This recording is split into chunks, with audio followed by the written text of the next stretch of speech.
ended June 30, 2025 earnings call. For the duration of the presentation, all participant lines will be in the listen-only mode. After the presentation, the question and answer session will be conducted for all the participants on this call.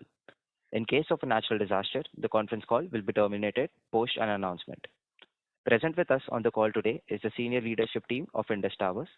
Before I hand over the call, I must remind you that the overview and discussions today may include certain forward-looking statements that must be viewed in conjunction with the risk that we face.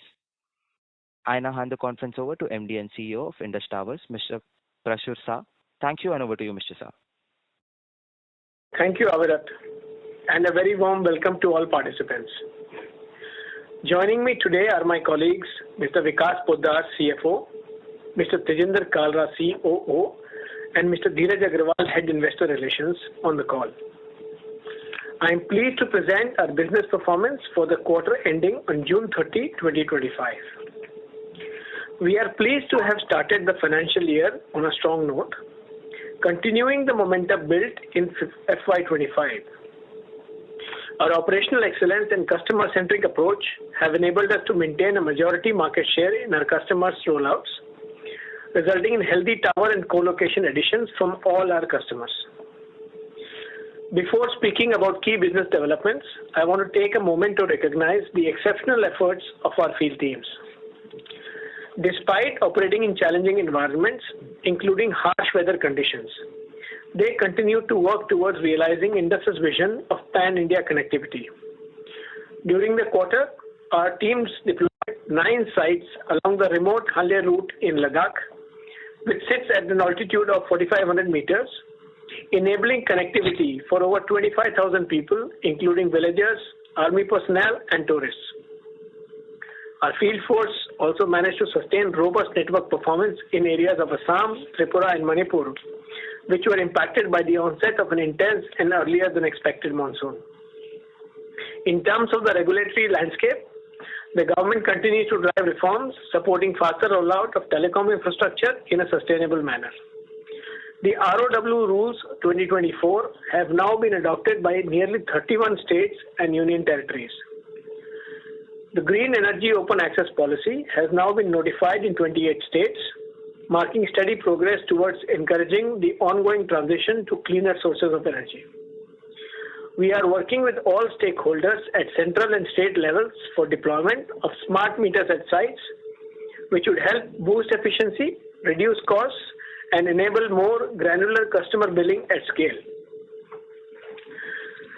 On the 5G front, the total 5G base stations increased marginally to around 487,000. Although deployment momentum has slowed, the 5G-related contributions remain a meaningful driver for our loading revenue. As 5G adoption deepens, we expect a natural rise in demand for additional sites to ease network congestion.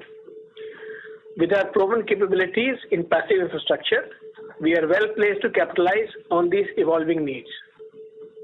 As per the latest Ericsson Mobility Report, global 5G subscriptions reached over 2.4 billion by the first quarter of 2025, growing by 145 million during the quarter, while 4G subscriptions declined by 55 million. Global 5G subscriptions are expected to reach over 6.3 billion by 2030, accounting for around two-thirds of the total subscriptions as per the report. In India, 5G subscriptions are expected to reach around 980 million by the end of 2030, accounting for 75% of the total. As per the latest TRAI report, a total 5G subscription base in India grew to 245 million by the end of March 2025, growing by 112 million in FY25. India's data consumption trajectory remains robust, driven by ongoing shift from 2G to 4G and the rapid uptake of 5G services. For the quarter ending March 2025, the top 3 telecom operators reported a 14% year-on-year increase in average monthly data usage per user, reaching 28.5 GB, while total data consumption rose by 18%. According to TRAI, 5G usage alone grew 18% quarter-on-quarter, accounting for 30% of total data traffic in Q4 FY25, up from 26.5% in Q3. As data demand continues to surge and 5G becomes more mainstream, the need for robust passive infrastructure is set to grow steadily. With our deep domain expertise, we are well equipped to support this expansion and unlock value from the evolving digital landscape. Now talking about our operational performance. The rollout momentum continued in Q1. We recorded strong co-location additions in Q1 with contributions from all our customers. We added 2468 macro towers and 577 corresponding co-locations during the quarter, translating into year-on-year growth of 11.4% and 9.7% respectively. As a result, total macro towers and co-locations base stood at around 251,800 and 411,200 respectively. Given the incremental tenancy ratio of 2.3, our portfolio tenancy ratio remains stable at 1.63 after many quarters. The overall co-location base of linear towers stood at approx 14,000 with the addition of 57 co-locations during the quarter. Including linear towers, our net co-location addition stood at 5,834 in Q1. Let me now provide an update on the four core pillars of our strategy: market share, cost efficiency, network uptime, and sustainability. On market share, we retained a strong positioning with key customers, backed by our speed, quality, and ability to deliver at scale. Our focus on safety and quality also serves as a key factor that differentiates us from our competitors. In addition to securing majority of our customers' new rollouts, our co-location additions this quarter included select transitions by our customers that reinforced our position as a preferred infrastructure partner for telcos. Like the previous few quarters, our IBS deployments in Q1 were the highest ever in our history, which included building sites for government, institutional, and enterprise bodies, thereby expanding our search. Underpinning this achievement was our shift to a proactive acquisition model encompassing early engagement with the concerned parties that helped us deliver state-of-the-art built-to-suit solutions. Moving to cost efficiency, wherein we continue to observe discipline in both operational and capital costs through targeted initiatives. During the quarter, we sustained momentum across a broad set of operational efficiency initiatives aimed at driving structural cost savings and enhancing execution. Key initiatives included improvement in field workforce productivity through digital enablement and optimization in site allocation to reduce redundancies. Workforce deployment is being further optimized through centralization and rationalization of roles and responsibilities. Energy cost is a key focus area, and reducing dependence on diesel is critical to meet our energy optimization plans. The quarter gone by saw some unforeseen events due to the early onset of monsoon season. This contributed to an unusually high number of weather-related disturbances in form of heavy rainfall and thunderstorms, among others, leading to a 10% year-on-year increase in our diesel consumption in Q1FY26. We anticipated the timing-related adjustment in diesel consumption to reflect in the current quarter. We continued to work on electrification of non-electrified sites, deployment of energy storage solutions, and our transition towards renewable sources of energy, especially solar. Our solar site count as on 30th June 2025 stood at over 32,000, with approx 2250 sites added during the quarter. Regarding CapEx, we have further strengthened our efforts to manage incidental costs associated with tower deployments.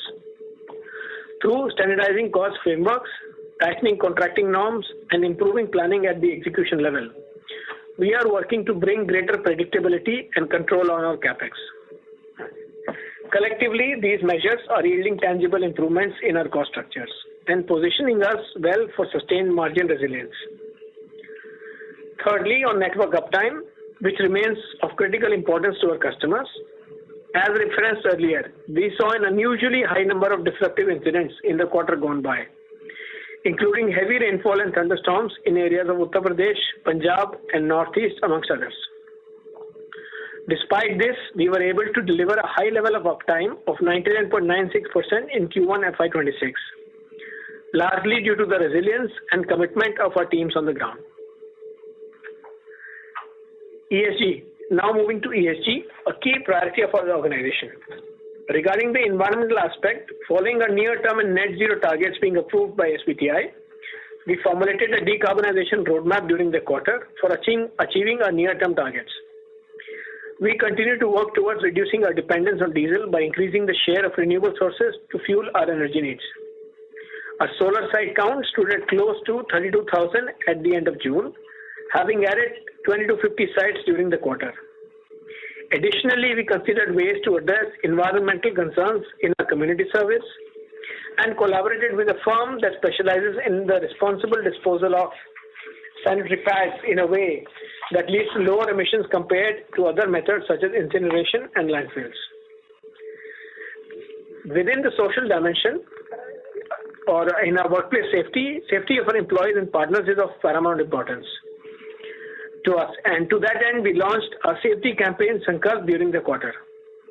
This program is tailored to improve the safety of our technicians working at heights or not hours by providing them training and educating them on best practices.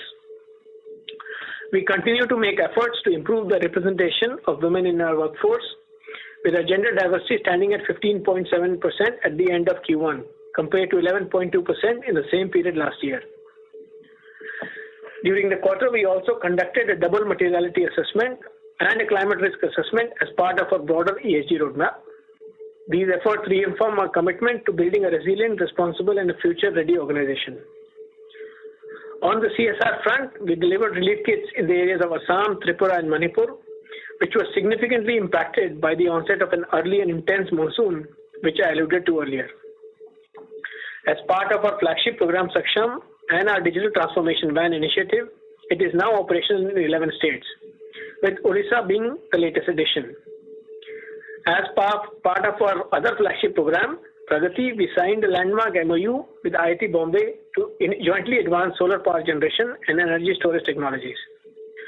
Through these flagship programs, we managed to touch over 6 million lives in Q1.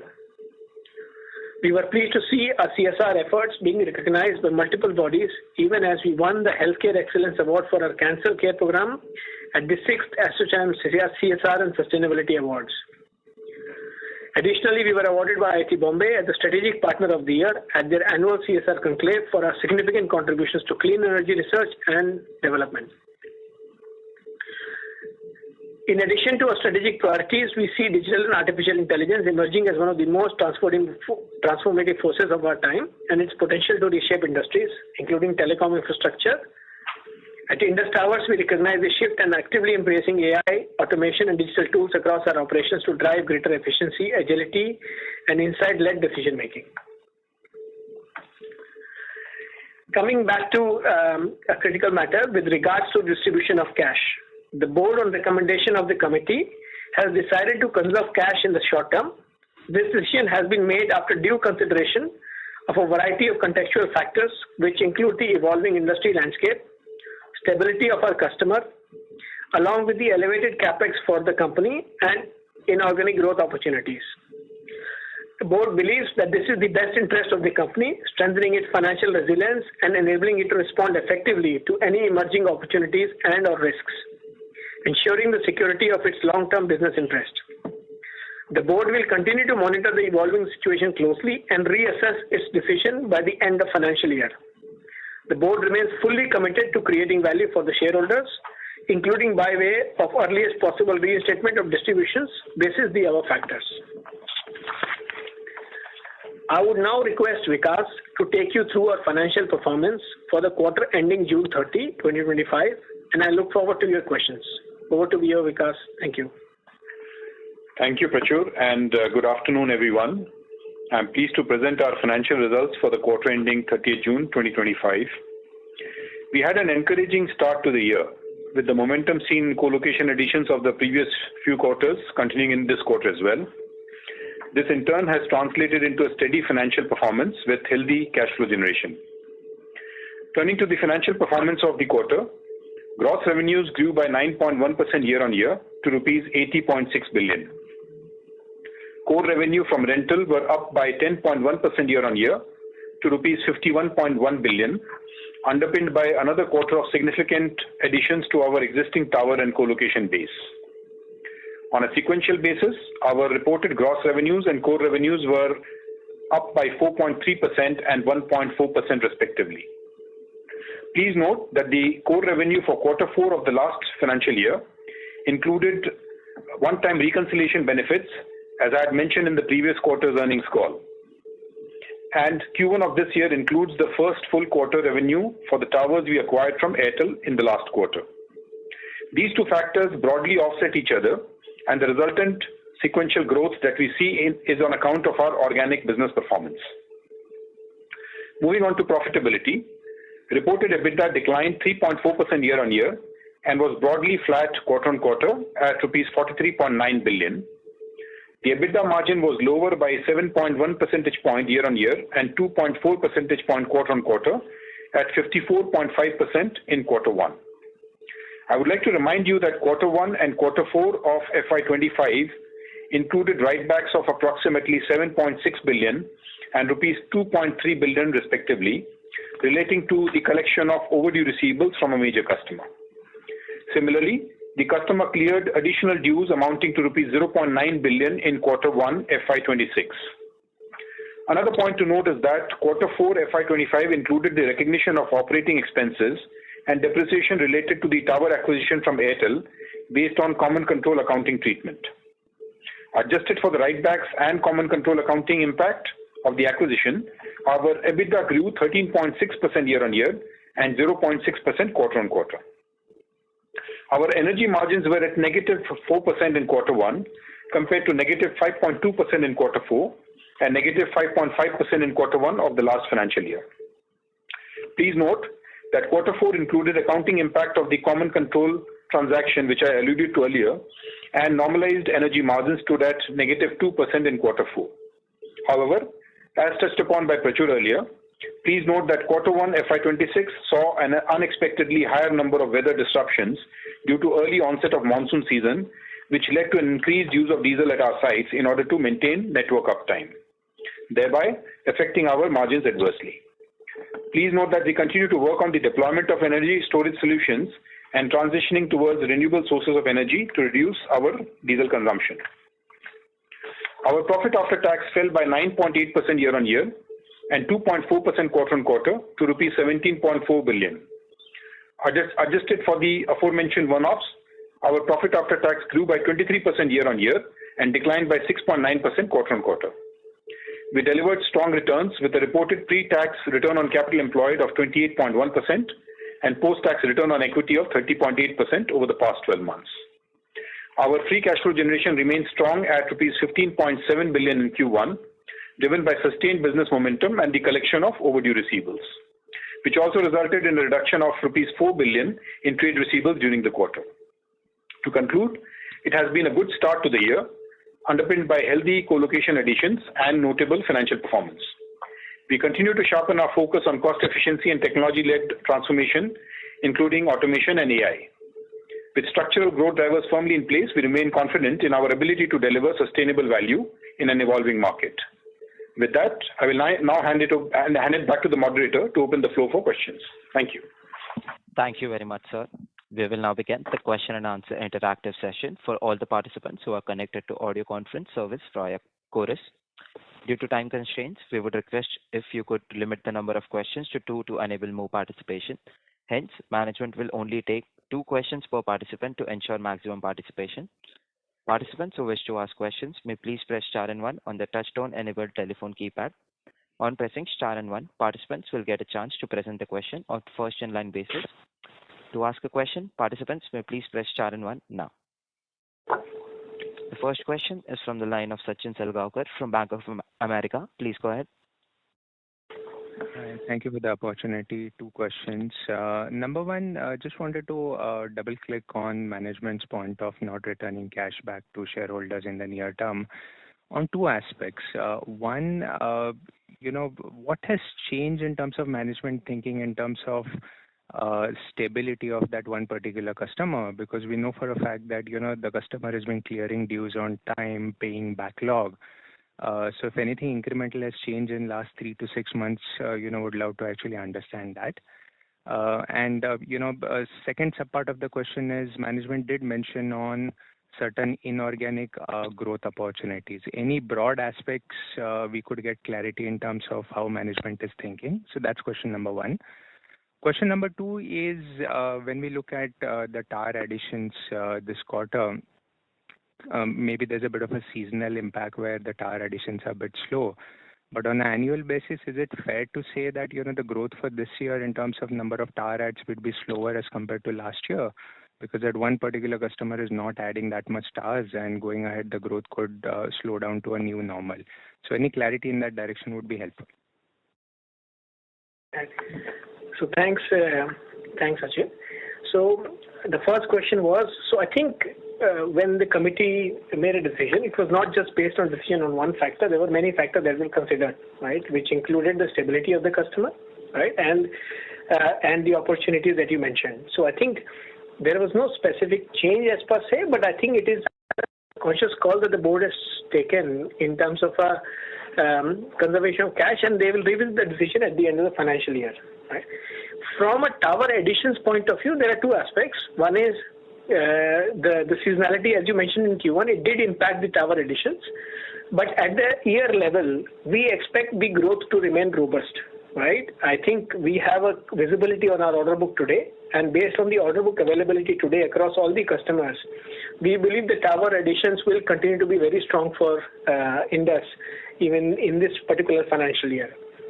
In terms of the other opportunities, I think as we look at the overall industry scope, we started some bit of consolidation when we took Airtel Towers in the last quarter, and hence any other opportunities that are there to consolidate the towers, we'll be considering during the course of the year. Right. So I think these are the broad three answers to the questions that you raised.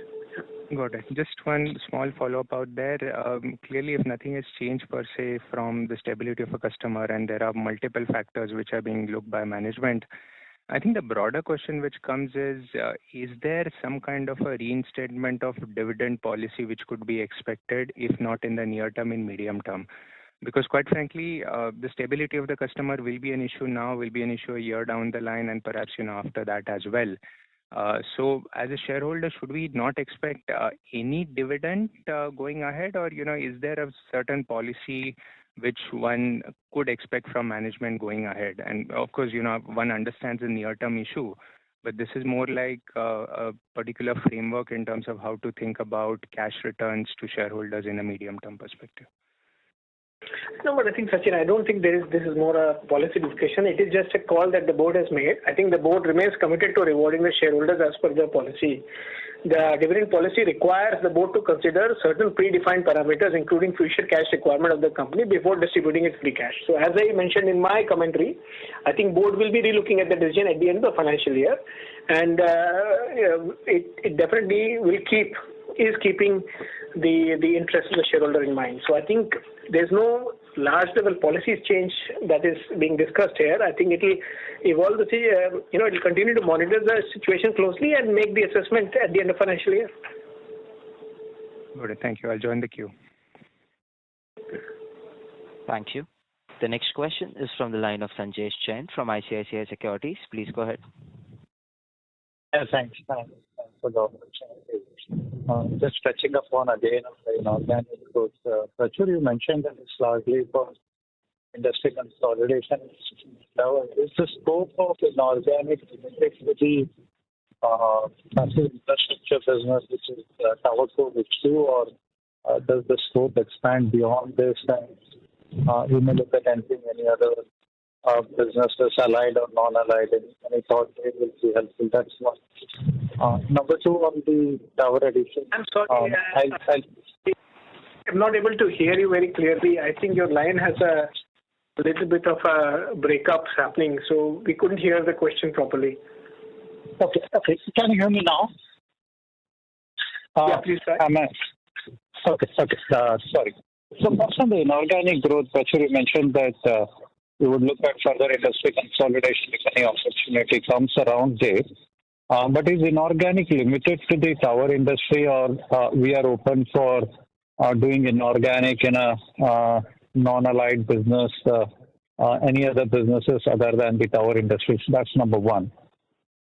Number two, on the tower growth for FY26 and the capex for this number, the capex appears to be higher.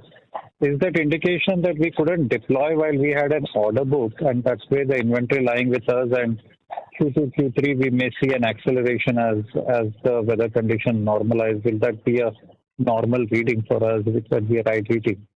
And third, on the energy margin, though we had challenges, but on year-on-year basis, our energy margin losses has come down by 160 basis points. Will it be fair to assume that at least 160, 200 basis point reduction in the losses is quite feasible for this year? Thank you.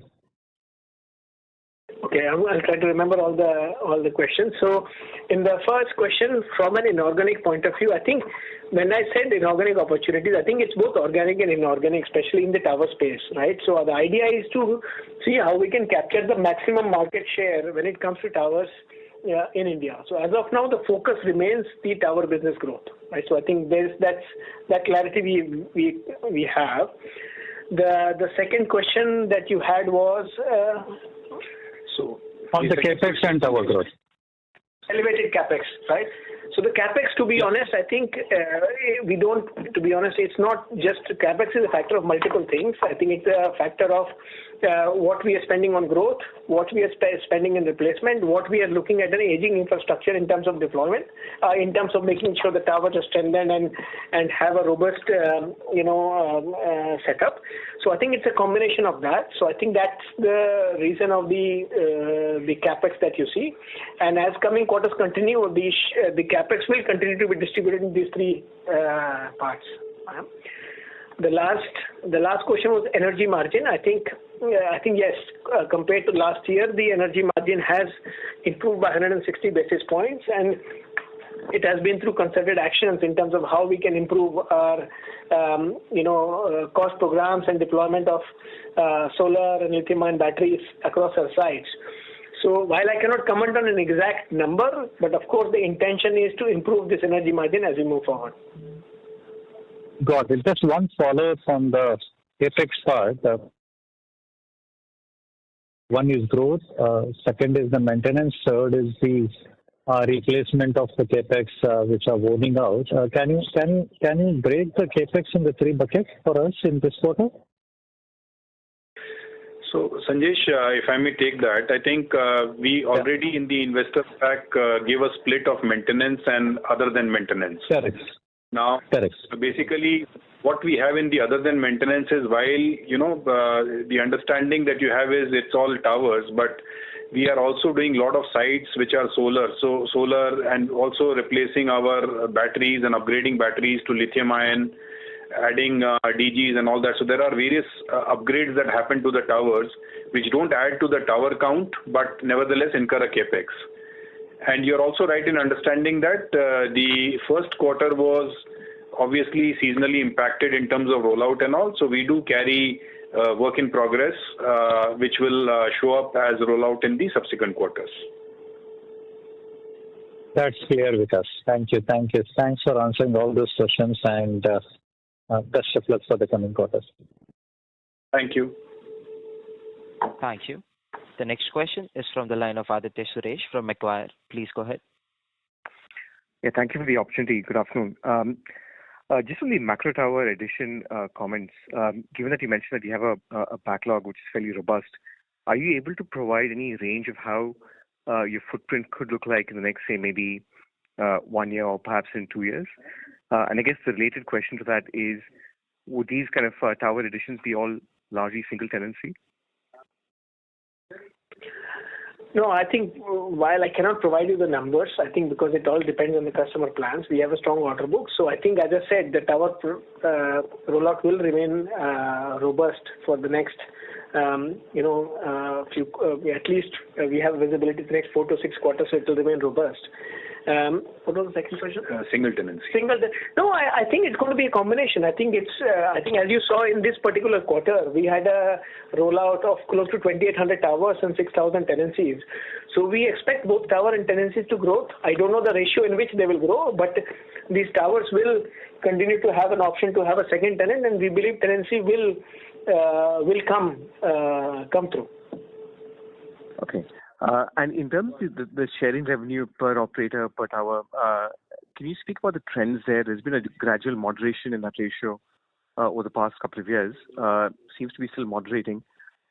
Any thoughts, color here on this? As you kind of add towers, will this improve?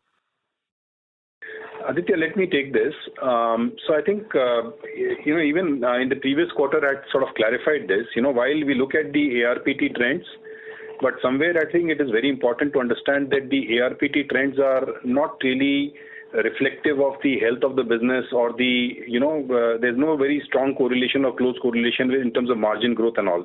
Let me give you an example. When, let's say, we have more sharing, as we had in quarter one, we had almost 2+ sort of incremental tenancy on the new towers.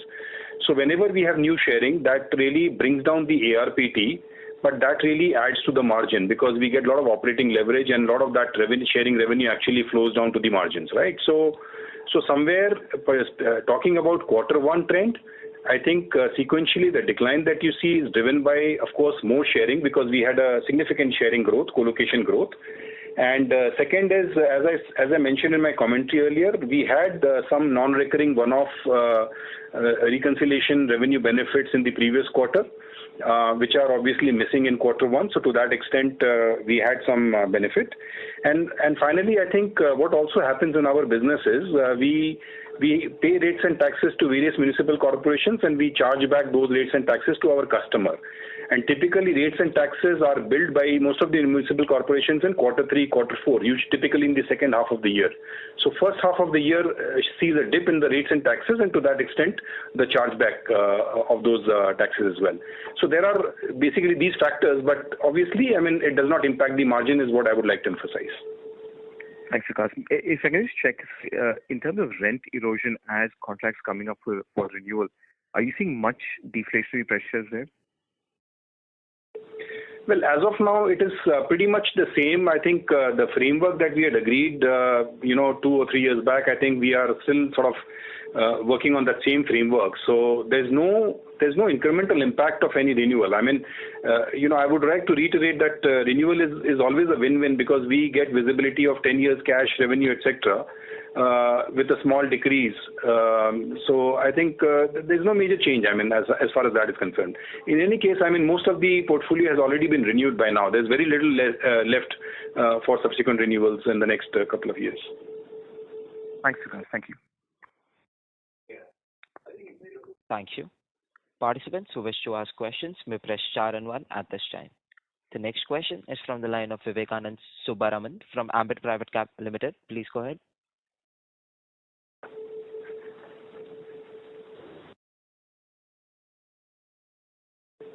Mr. Vivekanand, your line has been unmuted. Please go ahead with your question. Am I audible now?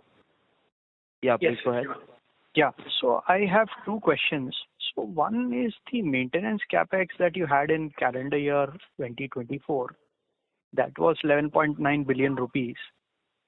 But in the first half of this calendar year, you have almost spent that much on maintenance capex, 11 billion to be exact.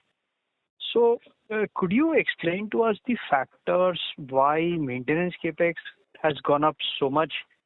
You have added some network sites by acquiring them from Airtel, but that does not seem to explain this jump in maintenance capex. The second question I have is your attitude towards debt. Now, while delaying cash return, you have highlighted that one of the reasons why you chose to delay cash return and reevaluate it is perhaps opportunities in the tower space, both organic and inorganic. My question is debt now completely ruled out as far as capital structuring is concerned? How should we think about the long-term balance sheet structure? Because previously you had given indication and even shareholder voting for the Airtel towers, you had clearly specified that you wanted to fund that transaction using towers, using debt. It seems that now you are not pursuing that. So an explanation on this front would really help. Thank you very much. Yeah, hi Vivekanand. I'll take that question. So I think first of all on the maintenance capex, Your observation is right. I think the important point to note is obviously we have an aging portfolio, and there are basically years when we will see a lot of focus on tower strengthening, maintaining, etc. So this is one such year where we are focusing a lot on strengthening our towers and basically making those towers ready for any tenancy growth and so on.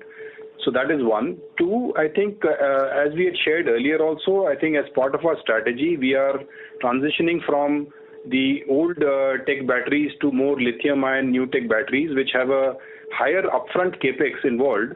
But from a TCO perspective, the total cost of ownership is much lower because they have longer life. So that is again part of our strategy, which is reflecting in the higher maintenance capex. Coming to the discussion around debt, I think the reduction in debt that you see is largely reflecting the cash management that we are doing. It is part of the cash preservation, and of course, as and when the board decides to distribute, all that will be used. So this is basically parking the cash as part of our cash preservation strategy. And that is showing up. There's no, of course, there's a lot of leverage headroom, and there's absolutely no attitude of sort of being having any averseness to increasing our debt as and when required. All right. I have one follow-up on the maintenance capex explanation. Thanks for the color. So what you are suggesting is that there is some one-time or perhaps periodic maintenance capex that has now been undertaken, which is resulting in a very big spike, and perhaps this could also normalize once you are done with the augmentation of your legacy towers and maybe this cycle of replacing lead acid with this lithium-ion battery. Is that how one should think about it? Because the question that investors are looking to answer is what is the recurring maintenance capex that one can assume on a rupee million per tower or on a recurring basis? How should one think about maintenance capex? Yeah, see, just to give you a sense, typically we would replace, let's say, almost 1/4 or 1/5 of our portfolio in terms of batteries, right? So you could probably expect 3 to 4 years of sort of high maintenance capex, and then things will obviously subside because then the useful life sort of takes over. Okay, great. Thanks for the elaborate answers and all the very best. Thank you. The next question is from the line of Arun Prasad from Avendus Spark. Please go ahead. Good afternoon, everyone. Thanks for the opportunity. My question is on the energy margins. If we have to see how the energy margins are, how much contribution of the loss in the energy margins coming from, say, diesel pilferage and say versus the reconciliation of the units between you and the clients. Which bucket is contributing more to this energy margin? Second, if by doing more and more solar, directionally, are we planning to reduce the energy margins because of the diesel pilferage that's happening? And third, how do we charge back this to the customer? If, for example, if in solar, obviously the operating cost is very lower after the capex is done. So will the benefit pass down to the customer, or we will be showing this in the energy margins? Arun, from energy margin, I want to clarify. I think we should not look at from a, there is a factor of timing, there is a factor of reconciliation, there is a factor of different commercial model that we have the customer with. So I don't think we should be looking at a split of what the energy margin is coming from. I think we have a holistic plan that we are working towards to make sure that we are more energy efficient towards the customer and we improve our margins. As far as solar is concerned, I think solar is for us service revenue because we are deploying a capex and we are getting a service revenue out of it. Hence, the energy generation is part of the energy energy units that the customer gets if they are on the pass-through, or if it's an FEM, whatever be the structure be. So from a solar point of view, our revenue comes similar to a loading revenue in our IPP. Sorry, one clarification. We keep saying that the energy margins are negative because of the timing issues, but this never seems to get reversed. It's always only piling up. How should we? Can you please help us understand this?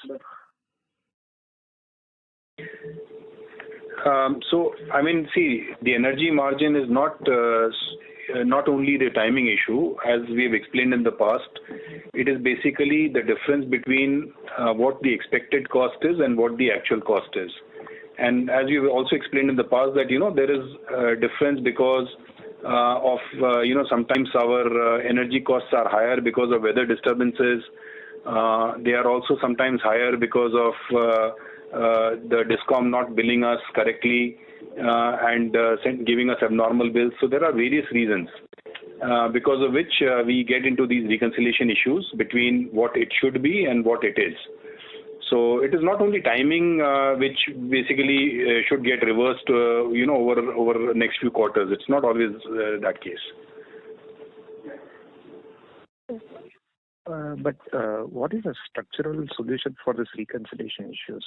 We have so much tech, and at some point of time we need to, because we are talking about 1,500 rupees per tower per month, which is almost like a very big amount for our portfolio. So how we are planning to address this reconciliation issues? Yeah, so I think again, there is reconciliation, there is operational efficiency. As we said, from an operational point of view, as you mentioned yourself, that there is a deployment of solar. We have changed our strategy to move to lithium-ion batteries, which are more robust.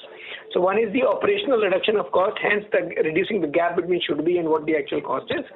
And secondly, on the reconciliation issues, one effort that is currently ongoing and which we are working with the different DISCOMs is how we can get smart meters installed at our sites.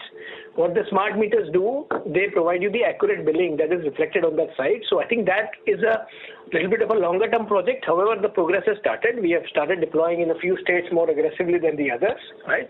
So I think enabling the connectivity on the sites along with smart meters, plus whatever efforts we are putting on the renewable side, whether it is and our storage solution is what is going to be making a positive change on the energy margin over the next few years. Okay, all right. Thanks for the opportunity and all the best. Thank you. Thank you, Arun. Thank you. The next question is from the line of Aliasgar Shakir from Motilal Oswal Mutual Fund. Please go ahead. Yeah, thanks for the opportunity. Just follow up on the dividend policy. So last call you had indicated that the amount was lying idle and therefore being used for the acquisition instead of funding it through the debt. That is the normal route that was indicated. And as the board decides, this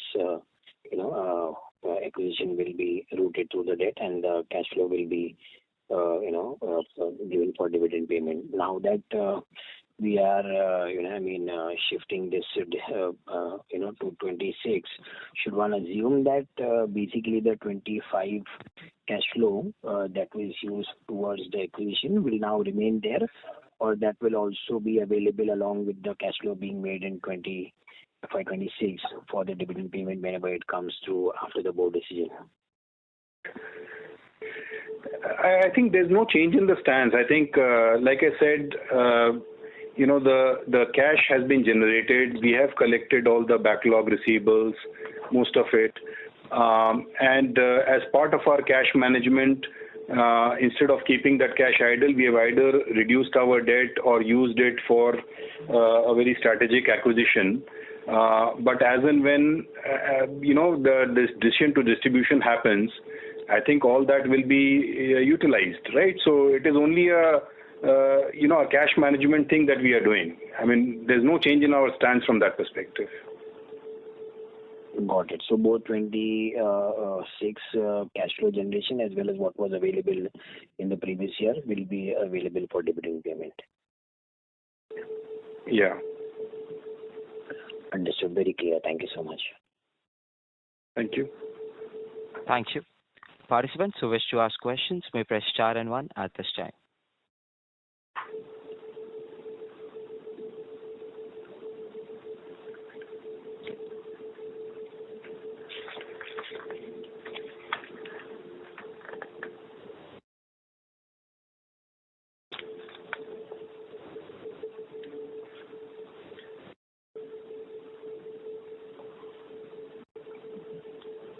Participants who wish to ask questions may press star and one at this time.